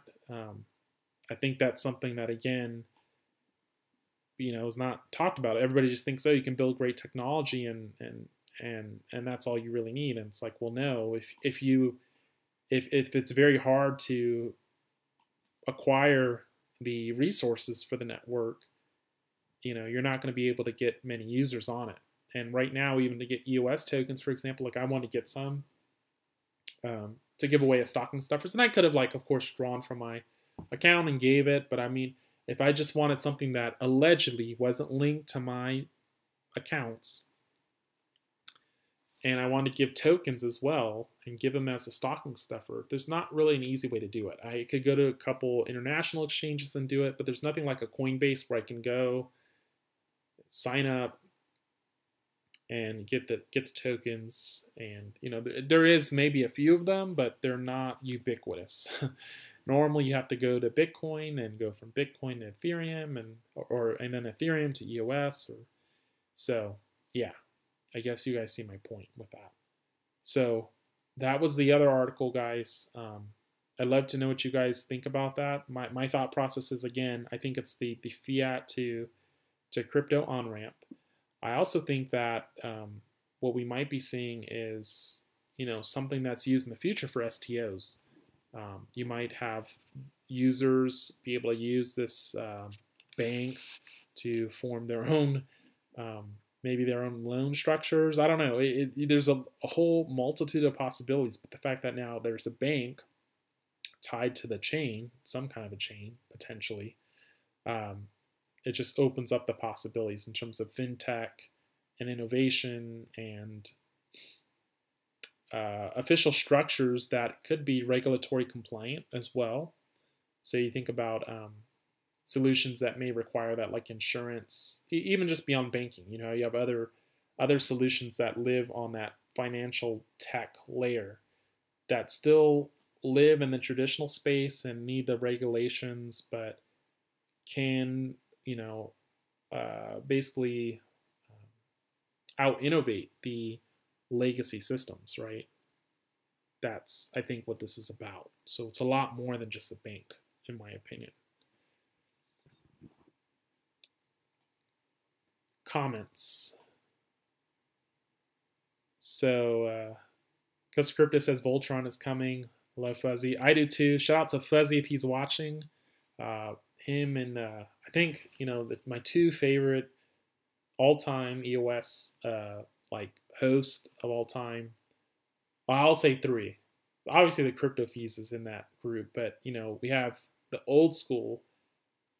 Before anybody was talking about it, really was Fuzzy. EOS Talks. So shout out to Fuzzy, and we also have EOS Apologist, who in his own right is so unique and has some really thought-provoking content. I really encourage anybody who hasn't viewed his content to give him a listen. If you're new to EOS, check out his channel. I'm going to leave it in the links below, or it might even be already below. I'll probably just do it at the end of this video, but there's a couple guys I usually recommend. EOS Apologist is one of them. We've got the Crypto Type, Crypto Feez, and EOS Talks. Sometimes Fuzzy's pretty busy, but he has some great content, and people in his community also make great content. So yeah, good stuff. El Visionero says, think you can have a fiat on-ramp without KYC? Think again. No, I don't think so. I think there will be KYC. But what I'm saying is something that's a little bit more direct and you're not jumping through hoops as much, and maybe something that is seamless with other services. So if you had like fiat to EOS on-ramp as one solution on this platform, you have one KYC, and then you have insurance solutions, or you have a whole multitude of solutions actually. I think that's the difference here. Whereas with like Binance or whatever, all you're doing with that exchange is buying cryptos, and there's no other solutions or services you're getting from them. So there's certainly some advantages with this good money if they go with that approach. So let's see. Costa Crypto says, or maybe Dan's vision for identity free of traditional methods on blockchain has been accomplished. We can only hope. No, I think I agree with you guys. I think it'll be KYC. So I wasn't suggesting that it wouldn't be. But it'd still be super innovative to just see what they actually come up with and how they leverage the, like, basically having a bank, right? We haven't really seen that from anybody. So that is pretty disruptive if you think about it. And I think there were dates talked about for this. I mean, they did have some, it wasn't in this article, but I did do research before this whole show. And I think they were talking about unveiling some services into 2019. So this isn't like far-fetched stuff, guys. This is like this is going to happen like 2019, So strap yourselves in, not in terms of price, but just in terms of the technology and innovation and services. I think this is dope. So I'd like to see what they come up with. So next discussion item is actually the referendum. And I'm curious to know if everybody here has played with the referendum, the beta versions or like the demo versions on some of the, I guess, wallets. So for those that are curious, in terms of referendums or voting, some of the things to keep in mind. The Article 11 here, the amending article, it talks about the Constitution and its subordinate documents shall not be amended except by a vote. The token holders with no less than 15% vote participation among tokens and no fewer than 10% more yes than no votes, sustained for 30 continuous days within a 120-day period. So basically what that means, guys, is, before we get into referendum voting, what this means is if you have something that goes to vote and you don't secure 15% of the participation of all voters in terms of tokens, that's going to be a challenge for you to pass that referendum. But even more important than that, and something I didn't recognize till Cypherglass pointed it out, although I did read this, I thought before, is the differential between the yes votes and the no votes. So you always need no fewer than 10% more yes than no. So that could actually alter the amount you need in terms of the percentages to get that differential. And obviously it needs to be sustained for more than 30 days continuous. So pretty, I think, well defined, but I did want to go over that before I share, again, details on the referendum, in particularly because I don't know how many people have actually looked at the governance rules, so I want to just make sure everybody's aware of that. So Max Infield says, can't wait for the average user to vote. I can't wait either. This is going to be amazing. And I don't know, I heard some like rumors that I thought like we'd have like voting, and I don't know if this is true. So guys, if you know, I don't know all the information, so please share if you do, but I heard something like, sometime in January we'll have voting. So if that happens, that would be just amazing to actually be able to participate in the first vote. Imagine like making that history. It's kind of like when EOS launched. I'm not sure how many of you guys were around for that. We're actually here when the BPs were spinning up their nodes, and we didn't actually know what was going to happen. And this is like less crazy, I think. And that's something I always bring up. Is that here we are in terms of the appreciation of how far we've come. A lot of people forget this, but just a couple months ago, this chain wasn't even launched, guys. And in fact, there were people who said that the chain was a scam and that it would actually never succeed or have any apps on it, and Dan was going to leave. And here we are, like only a few months later, and we have all these things. It's really amazing if you think about like just how far we've come and like where we are now. It's like it's hard to see because I think everything just moves so fast, but I actually really appreciate it because I've been involved in EOS for like since the beginning, and even before the launch, playing with the software and spinning up a node and going through a BP team, in fact, at one time, and just learning so much in that process. And shout out to all those BPs because it is, I can tell you, it's definitely not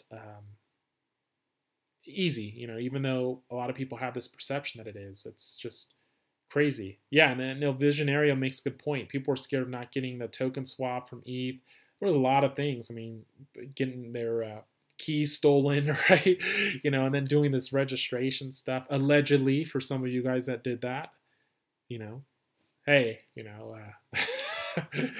yeah, you guys know what I'm saying. Resi knows what's up with that, and the crypto type does too. So, but crazy times.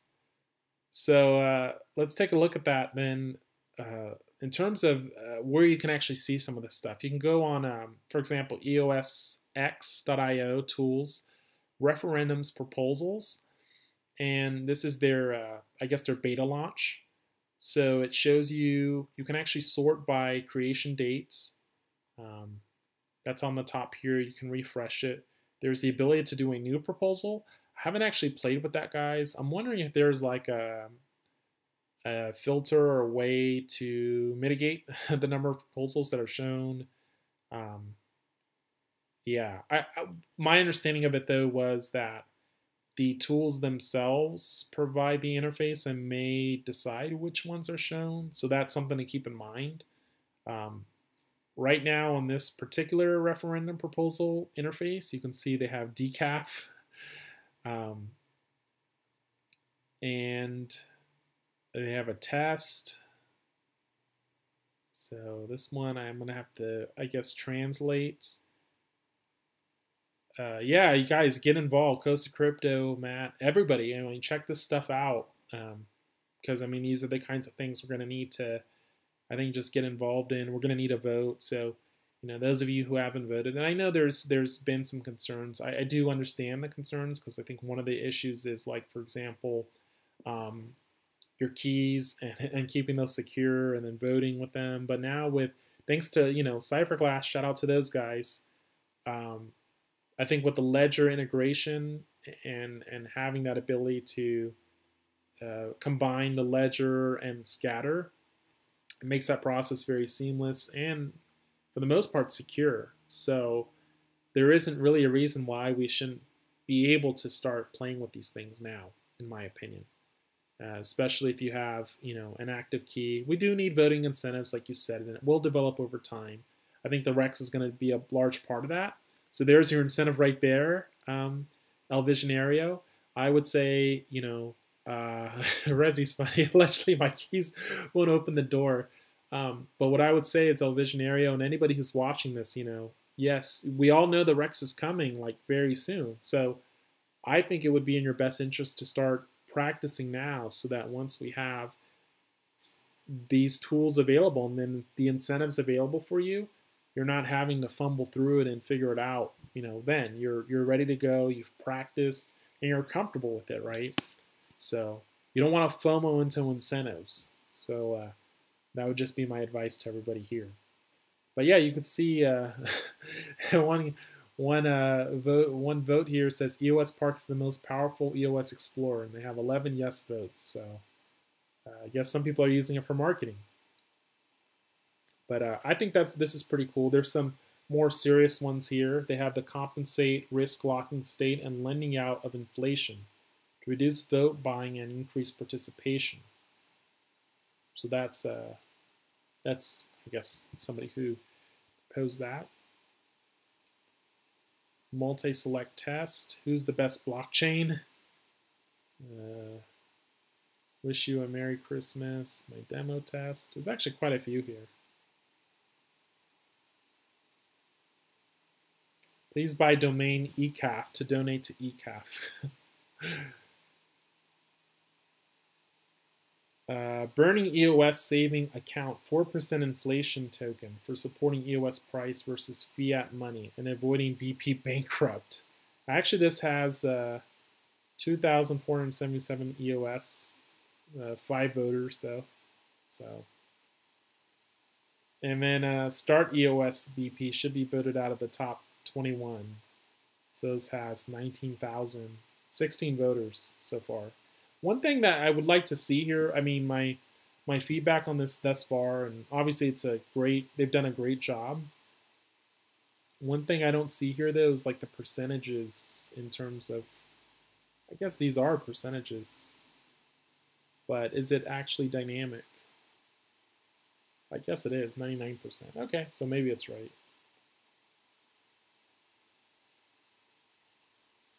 Referendums is good. Actually has more no's than yeses. Should Brandon Espinoza get an EOS tattoo? This is pretty heated. Look, 242 to 261, guys. Okay.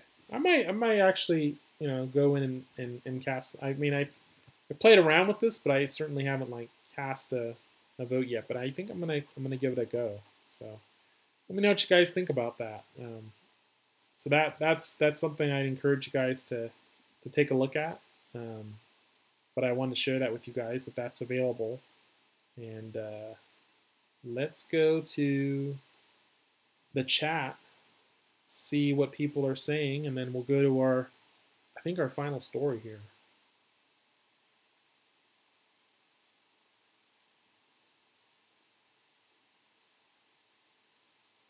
Telos offers opportunities as well. That is true. Okay, so the next story, guys, is going to be the Chintai enhancements. I don't know how many people have seen this article. This actually came out, I think, today. So this is fairly new stuff. Chintai enhancements, Chintai 2.0 enhancements and token. So this is pretty cool stuff. Let's see here.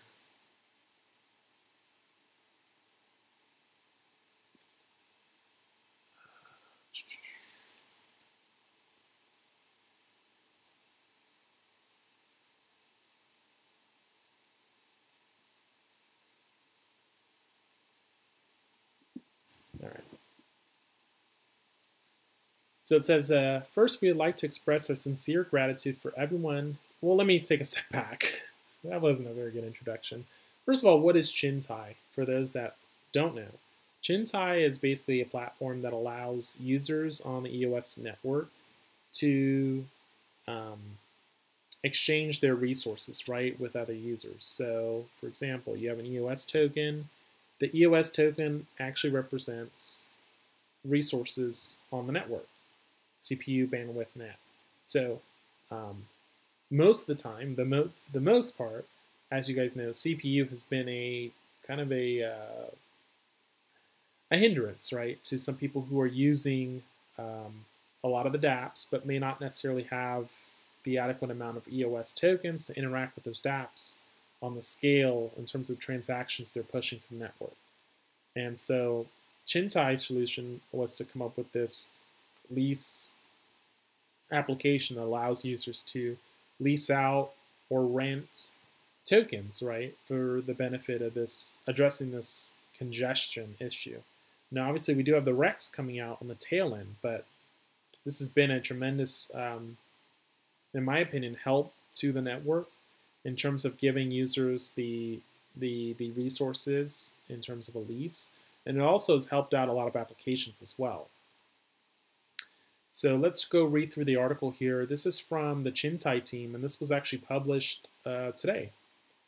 So we won't go through everything, but I did want to highlight some of the key things they mentioned here. So first, we'd like to express our sincere gratitude for everyone who has supported us and used the Chintai platform. Your contributions have subsidized our effort to pioneer the cutting edge of EOS application development. Chintai enthusiasts have also helped keep the lights on for many EOS users and dApps during peak CPU congestion. These early stage collective efforts have left an indelible mark on the EOS network and will guide the evolution of the Chintai platform. So they go on to say that their goal is to build an all-in-one 100% on-chain platform that serves as the backbone for the EOSIO resource exchange. All markets across all chains will be tied together by a single token that redistributes profits back to the Chintai token holders. So that's something new. So Chintai has always been a community-based project that was inspired by the core principles of the decentralist movement. By tokenizing Chintai, incentives can be aligned with all Chintai token holders, while wealth and ownership can be redistributed. Holding Chintai tokens means you've invested in the one-stop shop for EOSIO resource exchange. So it talks about Chintai 2.0 will introduce the Checks token, which can be mined through leasing and OTC trading. Checks token holders will profit on the basis of a shared revenue system Each staked checks token entitles checks holders to a percentage of dividends that are generated on the basis of accrued fees from Chintai trading. Any fee that is generated by future expansion of the Chintai functionality will be added to the shared revenue pool. The more Chintai, the more REX you earn. More details about the checks token economics will be released in the coming weeks. So, Chintai is much more than 4 leasing markets. So it shows here the RAM, the CPU, the REX, and OTC. Obviously, OTC being over the counter. RAM, we all know what that is. REX, which is what we just talked about, and CPU, which is the computational resource portion of EOS in terms of its token. So they're upgrading the leasing markets. It says here they'll also feature the new markets. We just talked about those. One thing that was really cool about this is they mentioned this support of multiple EOS chains. You'll be able to seamlessly navigate through the different markets across all chains within one user interface. So I think that's pretty important just for the user experience. And the fact that, with IBC and the interaction of different chains, whether it's Warbly or Telos or EOS Main, you could be on the different networks for different reasons. So this makes a lot of sense to me. They mentioned here the OTC, the requirement is 100,000 EOS. All orders powered by smart contracts, orders executed in a simple, clear-cut interface. And one thing interesting is that even though it's OTC, the lenders will remain custodians of their tokens, allowing lenders to retain personal security, voting power, and other privileges associated with maintaining proprietary ownership of tokens. We know about the REX. So I don't know if there's anything more to say about that. I think the one difference or the one question we might have from people is, well, if there's the REX, why would I use a traditional, their traditional service in terms of what they offer? And I think the main thing is the amount of days. So I think the REX, the standard one, the standard solution that gives you the voting rights and etc. I thought that was something that required like a 30-day commitment. And I thought that the Chintai now, the Chintai application allows you to do 7 days, maybe 3 days, 7 days, and a month or something. I don't know, quote me on that. I haven't used it allegedly, but I think that would be the difference there. And then RAM trading, obviously we know about RAM trading. So it says here, one of the most important resources on EOSIO chains will be now available for trading on the Chintai platform. Chintai 2.0 will offer RAM trading within the Chintai UI. You'll also be able to monitor all account resources through your personalized account, which can be accessed through the Chintai website. So some of the cool things they talk about here, which I'm not sure if you guys are aware of, but they talk about compounding interest. So you basically set it and forget it. It's just the way I understand it is, if you don't actually need those tokens, you can in theory, I guess, use the Chintai 2.0 platform to lease out your resources. And if you don't really need them, your interest would just compound over time. So it'll just continuously submit orders and include the interest earned until you terminate the process. And I guess you could also do that for the reverse. So you could, I guess in theory, lease out like a system like that, or lease out resources like that over time. So adding more liquidity, I guess, to the resources model, which is pretty cool. Market orders, making leasing simpler. They'll no longer be required to scroll through the order book to estimate the market rate. Okay. And then cross-market liquidation. Combine the best of all markets. Lenders who want to get the best rate regardless of market duration will no longer be limited to one market. Chintai 2.0 will enable users to execute a single order which gives the best interest rate across all available markets. So that's pretty cool. So what it's doing is it's looking at, what the interest or what the return would be on 7 days, 14 days, 28 days, or 1 days. And I guess it'll combine all the markets to give you the most optimal rate, which is pretty interesting. So it talks about RAM here. Handle management of RAM. Oh, here, this is pretty cool. This is what I was talking about, the abstraction of systems. This is what we'll probably see with the Block 1 wallet. Oh, this is like kind of an example of that for Chintai and what they can do. But it says Chintai 2.0 will allow users to execute trades without worrying about purchasing RAM. Chintai will automatically handle management of RAM internally, allowing users to stay focused on the task at hand. That sounds to me like a task manager. It sounds to me like an operating system. See what I'm saying? Like it takes away all that complexity and it hides it so that the user can do what they need to do, right? Guaranteed bandwidth.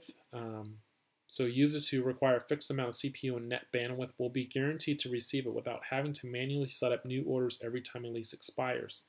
Again, another example of that, guys. So you have both resources. You have the RAM and the bandwidth that are needed to basically make the experience superb.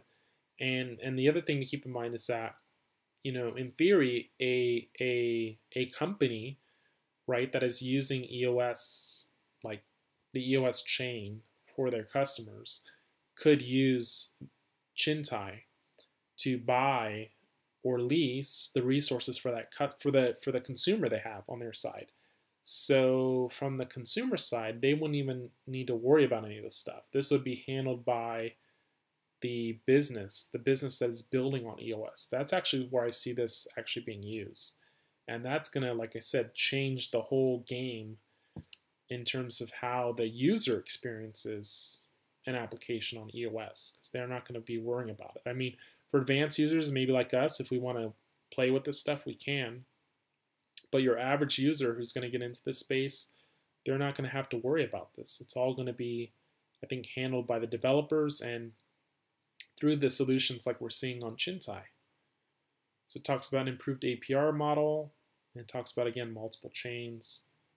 You'll be able to access trading for all chains in one interface. The one thing I would, I guess, have concerns with that, or one question I would have for these guys is, it's great that they have a plan to have everything on just one interface, but would that also cause confusion? So we have to be a little bit careful, make sure that, you know, it's very clear what someone is doing when they do it. Because I've already seen like users in the EOS channel, for example, the EOS, like the Telegram channel, come and cry because they're not used to using a DEX, and I guess they thought they were buying one thing, and then they turn out and they bought something that they didn't intend to buy on a different chain, like Telos. Not that Telos is bad, but I'm just saying, like, they got confused maybe, so just making it so it's dummy proof is probably a good start. So that would be one of the questions I have.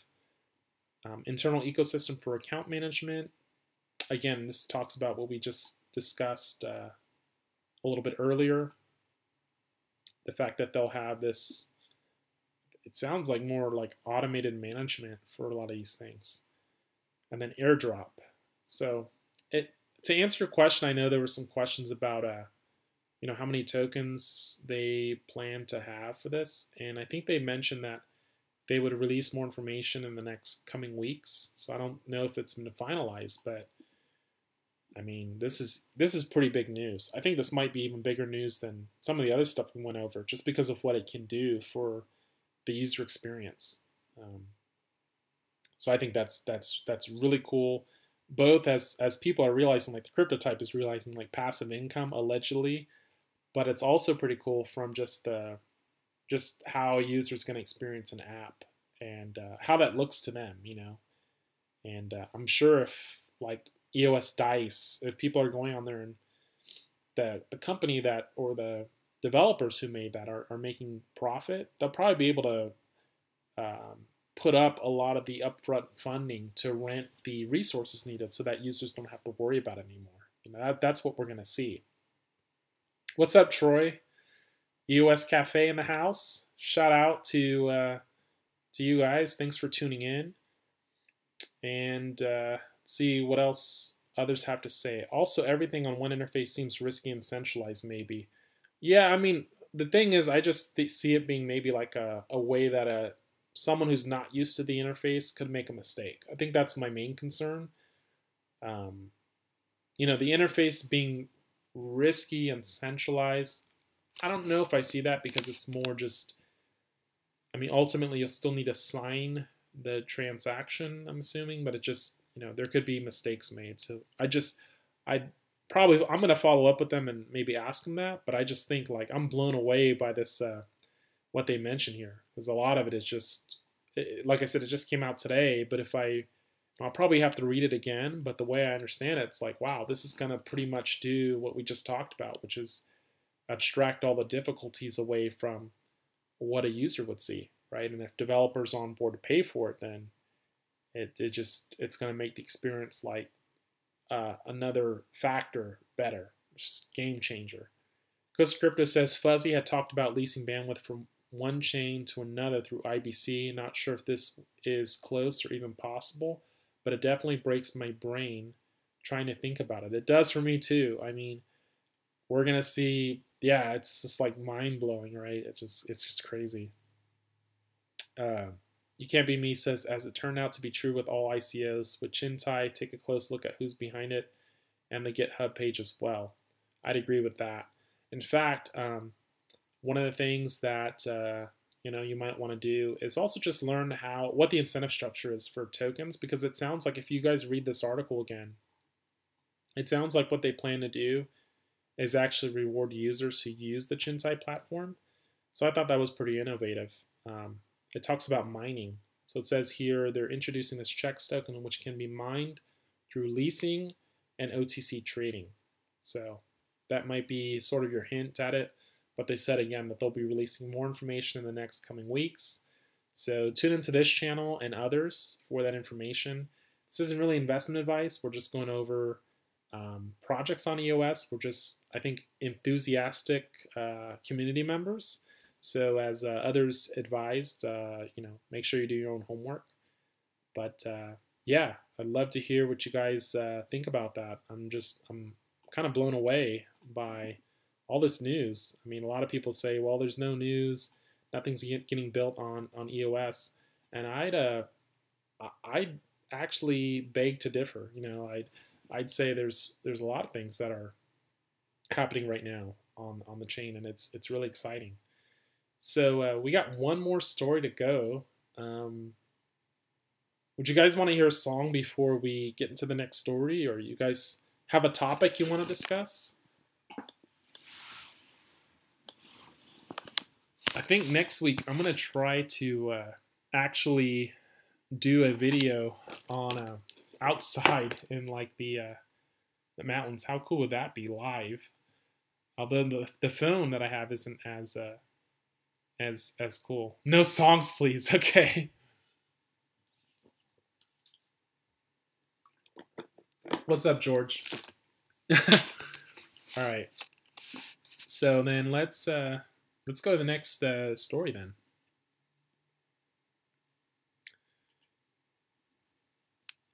Let's see here. So the next story, guys,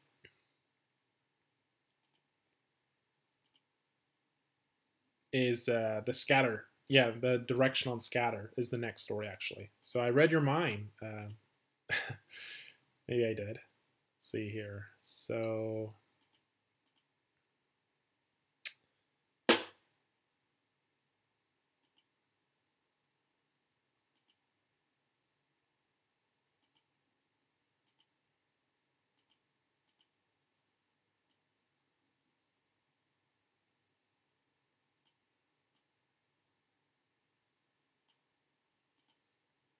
all right.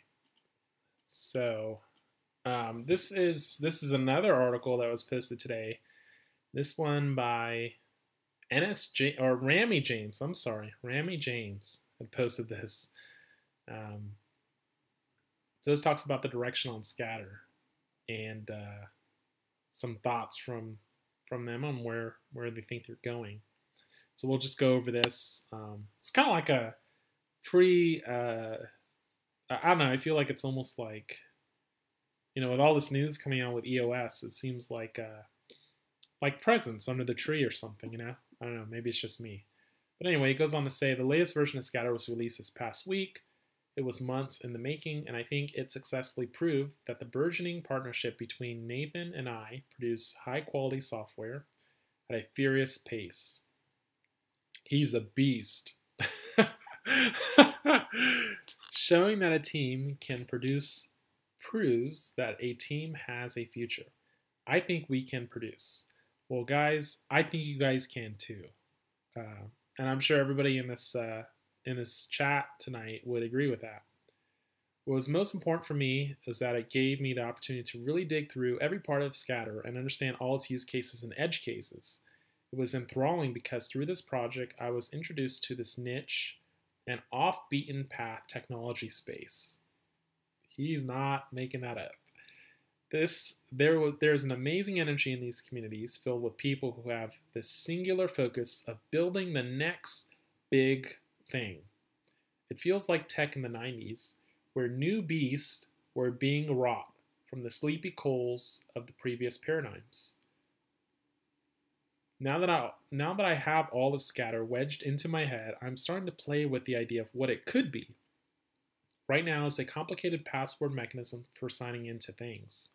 Semantics aside, I think we're at a crossroads where it comes to defining the overarching vision of what we want to build. Do we want to continue down this specific path, or do we want something else? Steam became something else besides a way to get games. Discord too. So what do we think Scatter can be? So he goes on to talk about making it such that you don't have different wallets, right? And juggling all these memorization tactics.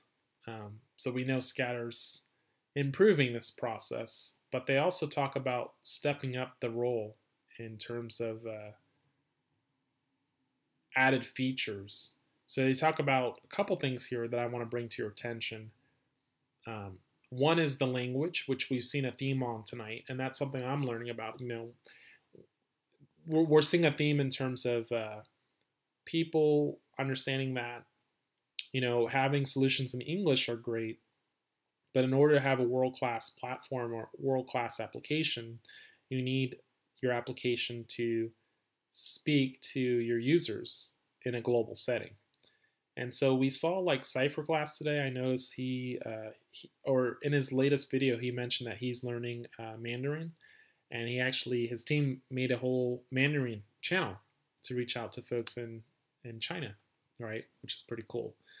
And we saw a theme with the IQ network, right, tonight, that they're doing their translations for their dApp. And we're seeing NS James and Ramy James also do the same thing with Scatter. They're making these Russian, Italian translations and Chinese translations. So you're going to see then the ability for these applications to scale and really go global. Okay. So I thought that was this first part, translated Scatter.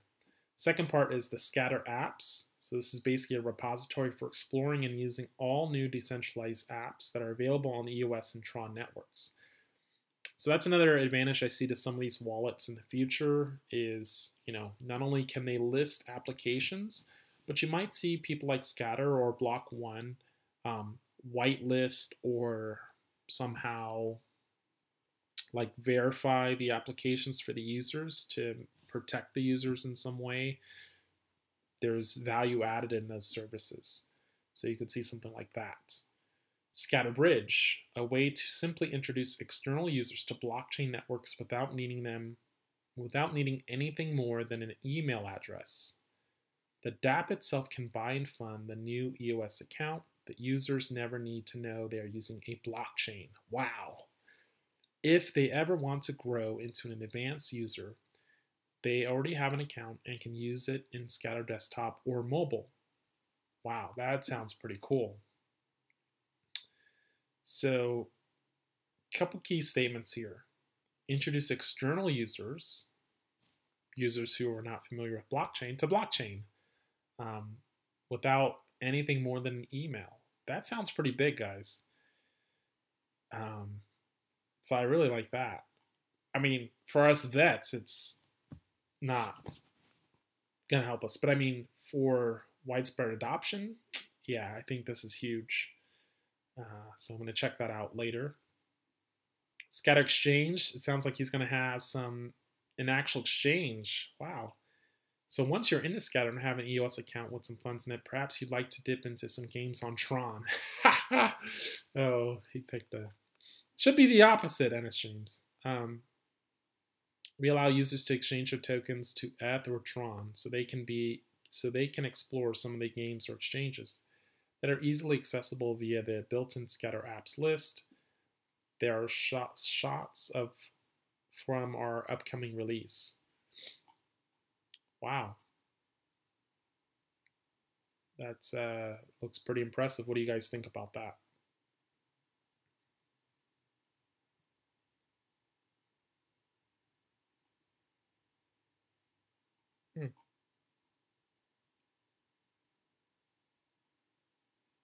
Scatter Stabilize. A way for users to ride out volatility storms of the markets by buying stable tokens which are tethered to their fiat counterparts. So it sounds like you'll have like an exchange in there, and also the ability to have a solution that allows you to use the stabilize feature, maybe a basket of stable tokens. Yeah, that sounds pretty cool. And then he ends it with, so who wants to play with us? And he gives the Schwarzenegger pose.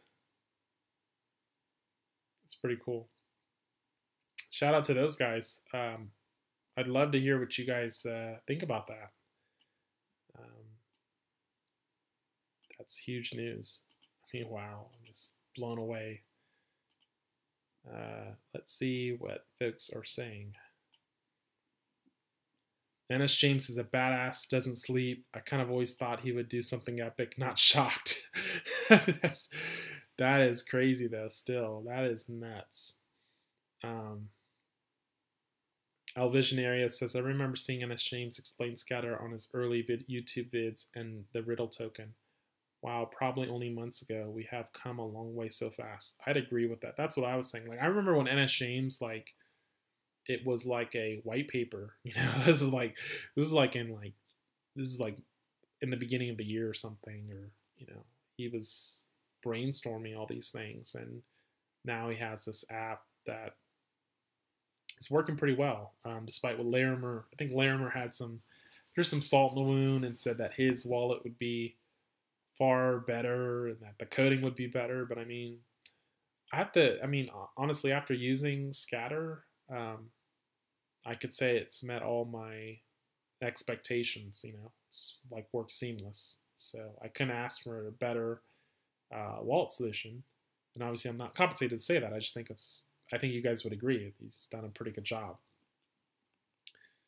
El Visionaria says, not sure if anyone can catch up to Scatter, First Advantage, Mover, and Fast Dev. Yeah, that's true. Although B1 does have a lot of resources, so it'll just be interesting to see, like, you know, and even the Tron guys, maybe they'll have something, and maybe they'll have an intent to do cross-chain, you know, operability, just like Ennis James is thinking, because he's thinking bigger, which is good. That's what a developer should do. So, wow, I'm excited about that. I don't know about you guys, but it's just like, wow, those articles right there. It it's really inspiring. George says, all I use is Scatter, really, especially since you can use it with everything. I'd agree with you. That's exactly what I was thinking. So there's one last article, and then I think we're going to call it a night. I want to thank you guys for tuning in, by the way. I know we've been at it for quite some time now, actually almost 2 hours, so this is good. I like it.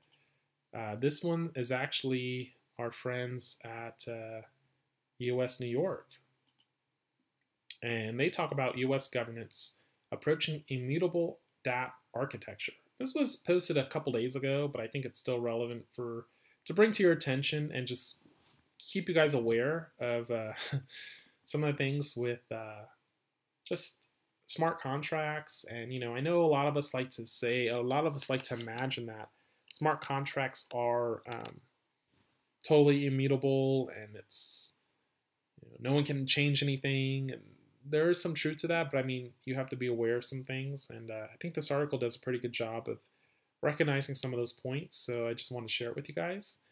So this is from EOS New York. Shout out to those guys. Let's give them some credit, along with our friend Cypher Glass and some of the other BPs as well, who've done an amazing job over the past couple months. EOS Canada, whole team, even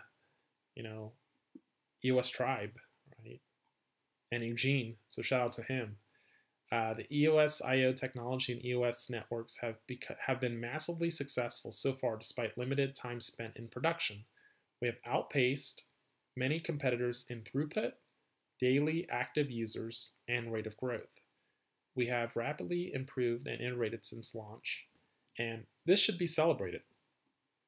And I agree with that. The following proposal is meant to be a thought starter. We believe that a recalibration event should occur regarding where we focus our efforts as they pertain to EOS governance. The software provides ample opportunity to disrupt and displace legacy systems by repositioning the value creator as the focal point.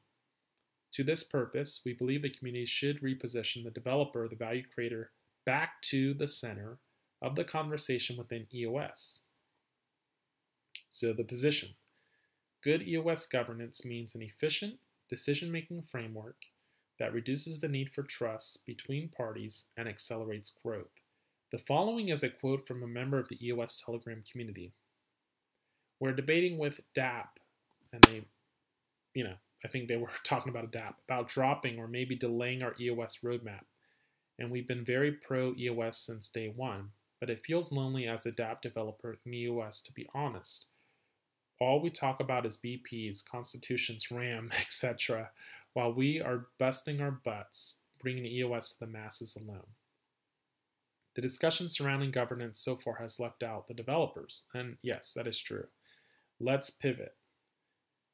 And I'm going to say I agree with them on this one. Ethereum smart contracts are immutable by default. Despite this, developers have gone to great lengths to find ways to circumvent their immutable status. The reason for this should be obvious. Software development is not a static thing. It is ongoing. In contrast, EOSIO software embraces the needs for a degree of mutability, and this is okay. The EOS software is being updated on a weekly basis, so remaining stagnant as a developer is simply not an option. But this mutable state, especially for sensitive contracts, such as the ones that govern dApp tokens, cannot remain this way indefinitely. Mutability and immutable need to be seen as a spectrum that exists within the development cycle.